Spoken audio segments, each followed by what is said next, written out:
the most valuable resource that we have in this business, probably any business, right, is time.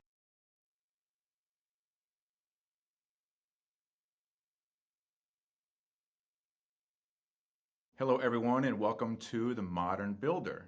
I'm looking forward to today's episode. We're talking about real estate, AI, and the fast-changing world of commercial development with someone who's been right in the trenches of it all. Our guest today is Alex Bryant, a commercial real estate expert from Texas who's helped clients across the U.S. with everything from leasing to development to site selection. He's closed over $350 million in transactions, and he certainly has a front row seat to how technology, and especially AI, is shaping and shaking things up in the market. The founder of Street Realty, Alex Bryant. Welcome to the show, Alex. Thanks for having me. Excited to be here. You bet. How's the weather in Texas today? We're experiencing some snow here in New York. Well, it was cold on, I guess, Sunday, Monday. Now when I say cold, it was nearly freezing, Monday morning. And now I think we're going to hit high in the low 80s today. So typical Texas weather, man. It's just what happens, one day it's freezing, the next day you got to wear shorts outside. Crazy, crazy. Well, Alex, you've been in this industry a while now, and you've seen it evolve from the days of the BlackBerry to the AI tools of today. From your perspective, what's changed the most about how deals get done today? Problem. 20 years ago, people were talking, everybody had a receptionist, everybody had a gatekeeper. You were talking to somebody on the landline at their office. And now it's a lot more, I want to say formal or casual, but it certainly feels more casual. And people are so inundated with emails now that it really does seem like, texting and talking to people on their cell phones for communication. I think that's one of the biggest channels. It's amazing how much spam email and how many emails you get, and then how many emails you get that might be relevant, but that you may not even read because you're so inundated with all these touches from vendors and clients or prospective clients. I mean, it's overwhelming at some level. And so, I'd be curious to see how we continue to evolve. And, I know you were big in into AI. We have really started ramping up our use of AI from everything from conceptual like design to, foundation of legal documents, legal language, structuring deals. I don't think AI has quite got the hang of Excel, but you can produce an Excel model just feeding inputs to AI. And it's certainly increased our efficiency and ability to communicate. Yeah. So it was like a craft to be able to write a well-composed email. And I still think it is, but I feel like I'm on the sort of the last generation that, hey, really didn't know how to write, communicate effectively in writing, and having that knowledge to be able to put that into AI for basically a more perfected version is big. It makes me nervous that younger people are going to be just solely relying on AI and not have any of that, actual knowledge.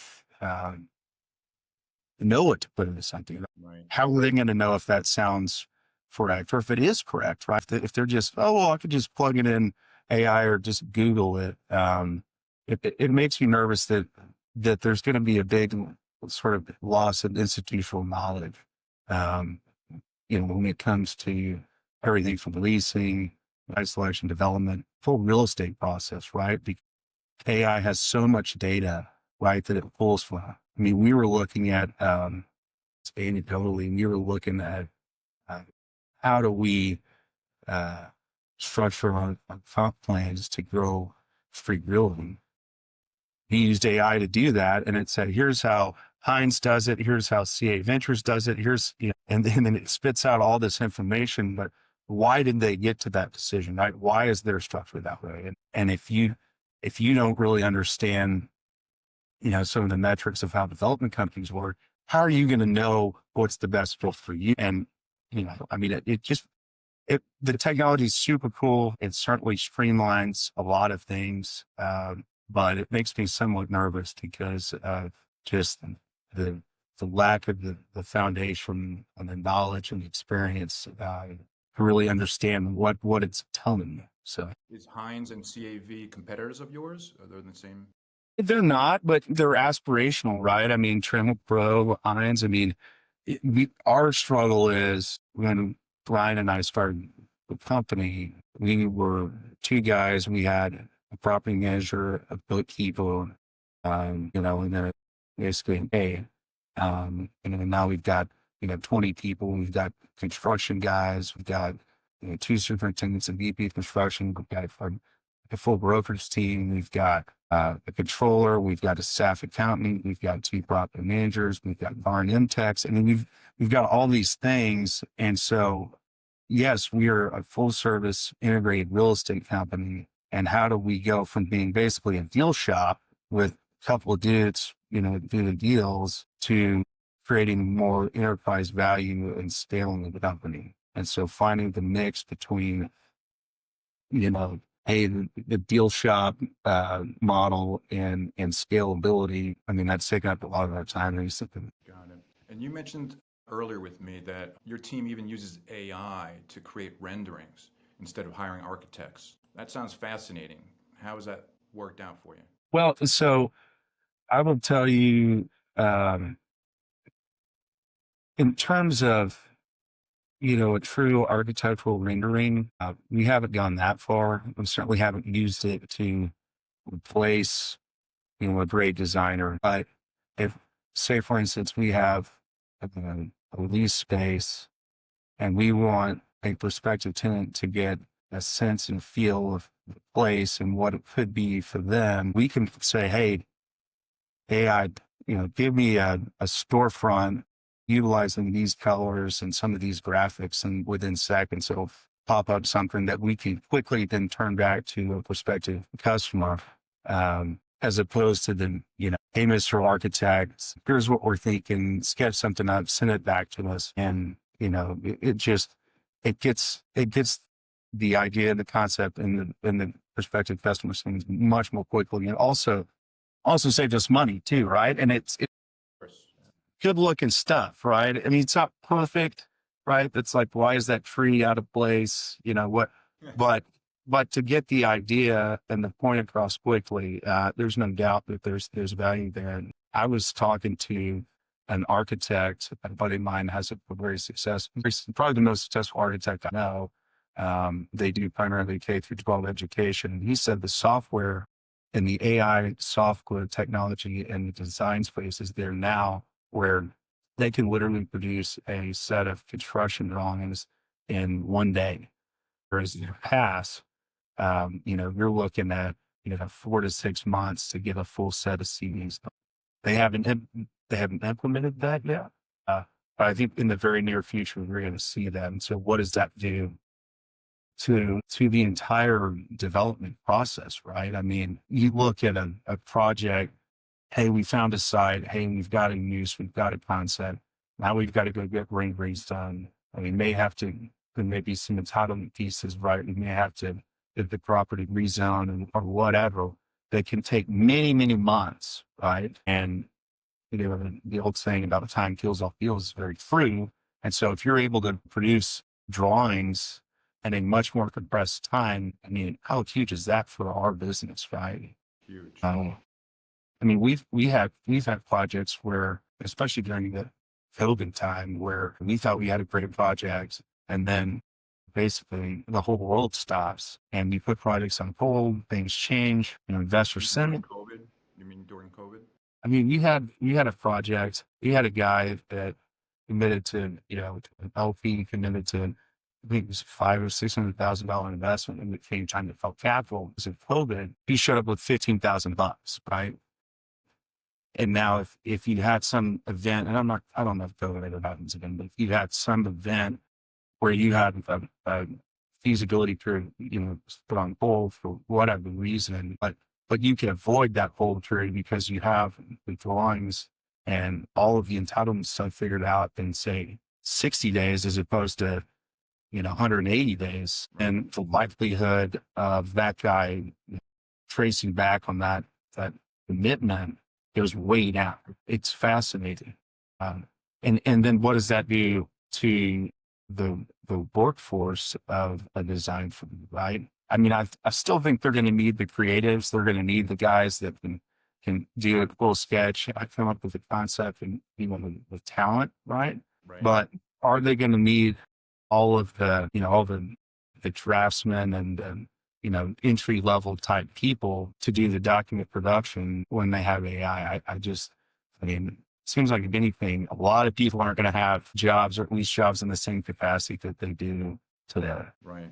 AI is going to have, it's going to be able to create jobs that we don't even know exist right now. And it's going to be a huge evolution because, just as you said, if we're saving months of time, it's just more profitable for all businesses. So it's got to be a positive. Can we flip over to the operational side really quick?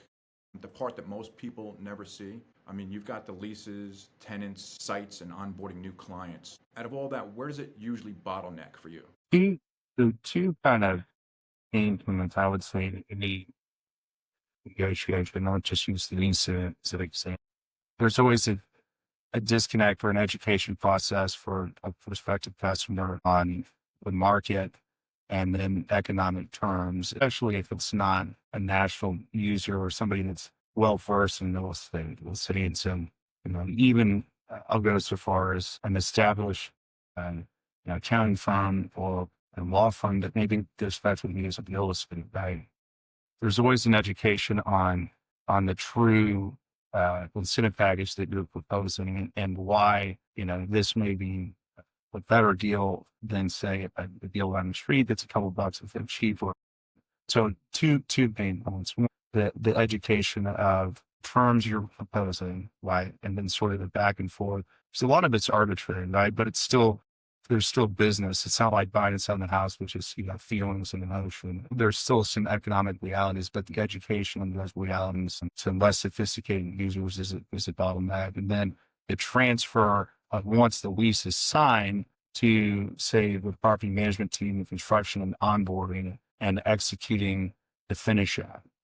We've gotten a lot better at that. Certainly haven't used AI, but developing and implementing processes to streamline that and keep the tenants apprised of where we're in that process has certainly been valuable for us. Well, if you could instantly automate one workflow tomorrow, which one would you choose?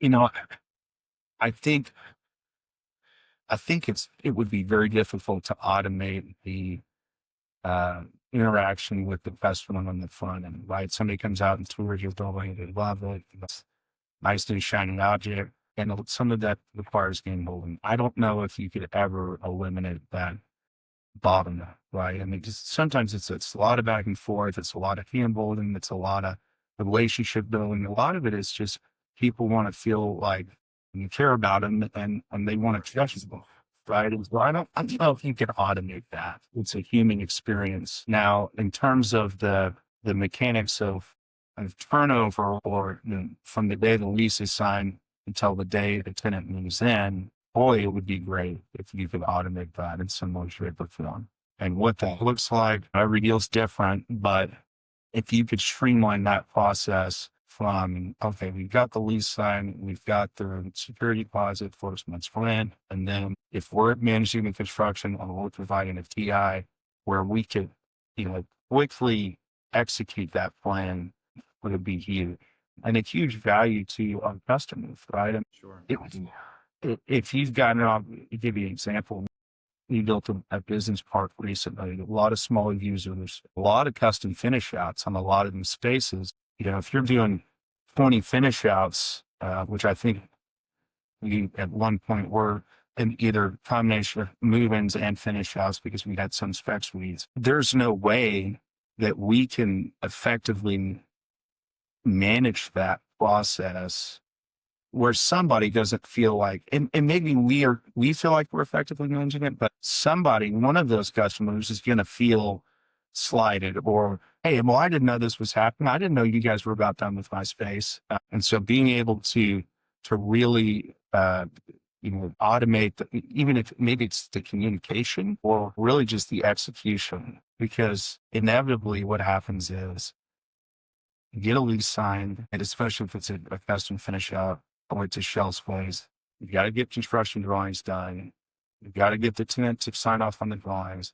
You got to go get a permit. You got to go through all these steps. And if you can quickly go from lease signing to, approvals on these drawings, and then quickly start the work, and also keep these updates. Like if you could provide automatic updates, like say you went in and started construction plans, you got a permit, full permit, your team's well wise to start that finish out. And you could just ping the customer and say, hey, finish out started. We're going to have a walk in, 2 weeks or whatever, and just automatically send them updates and keep them in the loop. Because that's the big thing for anybody, right? As long as they know what's going on and they're not the bar, people can understand. Most people are reasonable that they can accept the objective truth, if you will, that goes through that process. Oftentimes what happens is maybe there's two different points of contact. Maybe our property manager is talking to him, and maybe our construction guy needs to be talking to him, but he's under the assumption that the management team's got to handle it.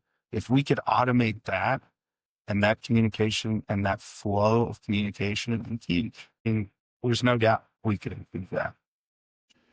And the way that AI studies data too is really important, and the way it can predict which areas will boom next. I mean, that's where the industry's going. That's not sci-fi, that's real. It is.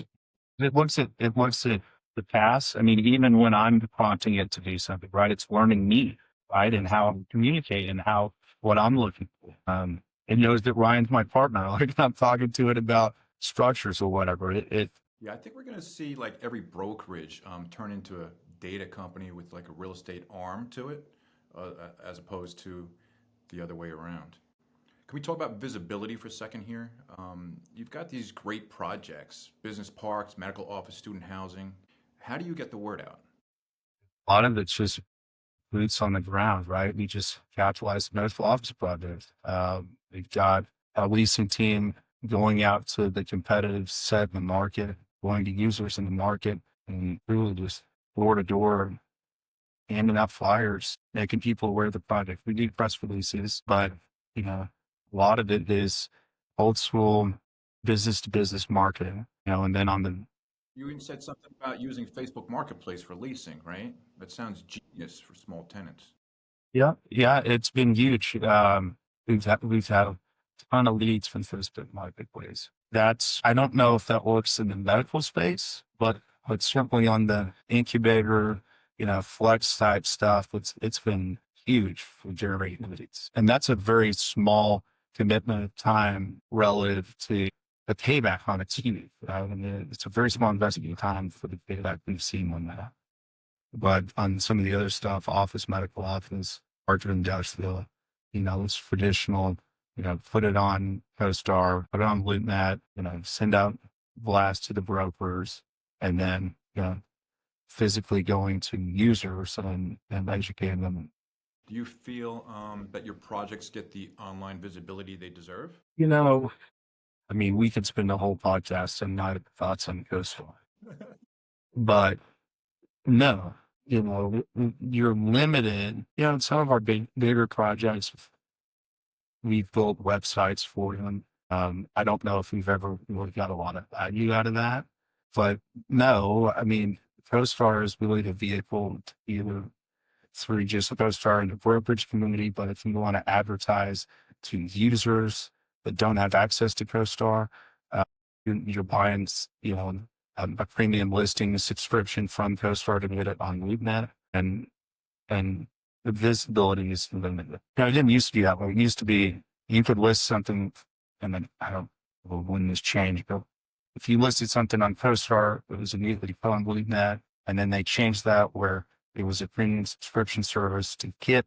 your deal on LoopNet. And LoopNet is really the vehicle for the user that's, Googling, right? If they want to find a commercial property, probably going to be directed to LoopNet. And in order for your listing to be on LoopNet, you've got to pay for a premium listing on CoStar. Got it. If, if So there you're was if there was a way to beat that, it would be huge. Yeah, huge, right? Yeah. AI can also pre-qualify leads for you, even automatically respond to inquiries, set appointments, and rank who's ready to sign.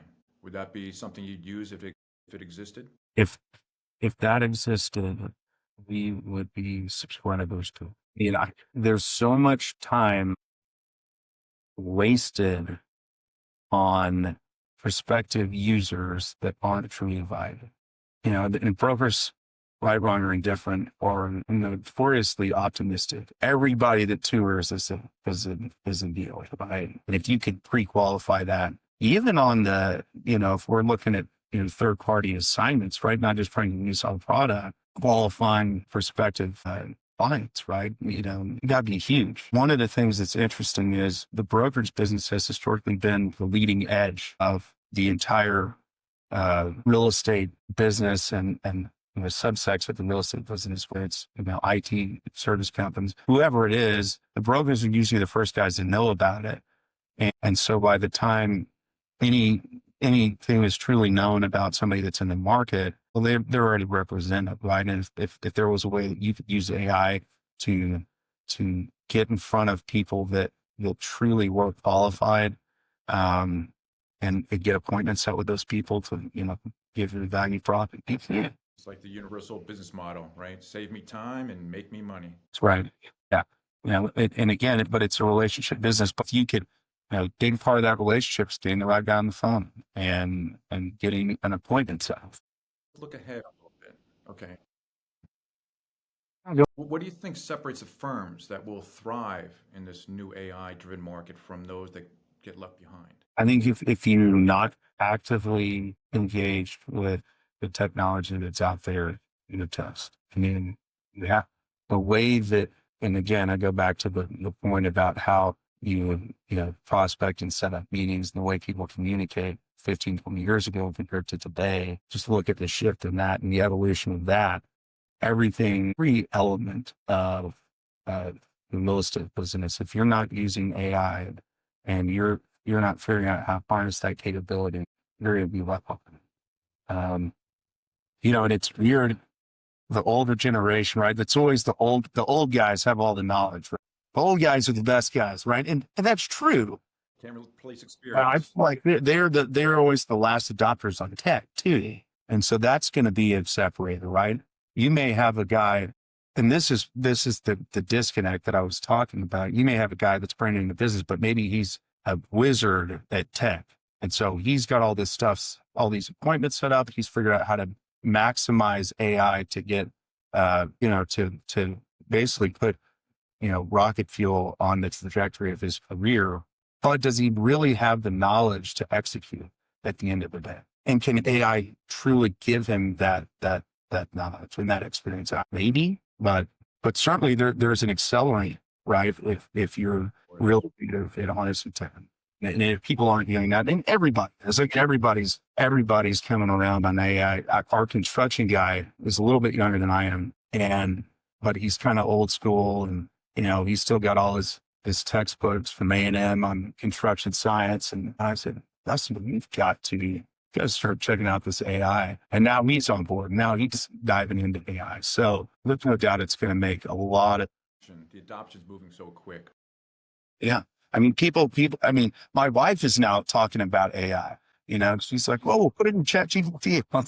Okay. She'll be getting one of those robots next year cleaning her home. Yeah, if AI can actually take away the busy work, then brokers like you can focus on what really moves the needle, and that's relationships and strategy, right? It is, if AI can give me more time now, right? That the most valuable resource that we have in this business, probably any business, right, is time. And if you can, especially as you get older, right? And when I had no kids and wasn't married and, didn't have employees and was on my own and, just was a broker, boy, I felt like, I had all the time in the world. And now I feel like I'm squeezed for time at every turn. And so to be more efficient with that is huge. And AI certainly helps that. I still feel overwhelmed, but yeah, and there's no doubt there's some big pros to AI, and some scary stuff too. Yeah,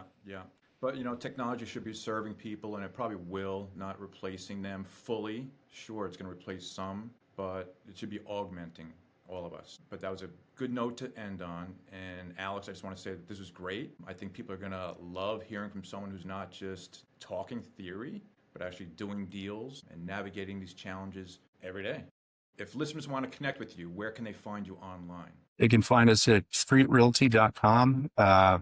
They can reach, and I think my email is on there. But if not, it's alex@streetrealty.com. Would welcome the opportunity to connect with anybody. Really appreciate the invite to be in the podcast. We'll add the links and also your LinkedIn profile. And perfect. And for everyone listening, if you like this episode, make sure to subscribe, hit the notification bell, and share it with someone in your office who still thinks AI is just for techies. Until next time, this is Drew Fischer, and this was The Modern Builder. Thanks.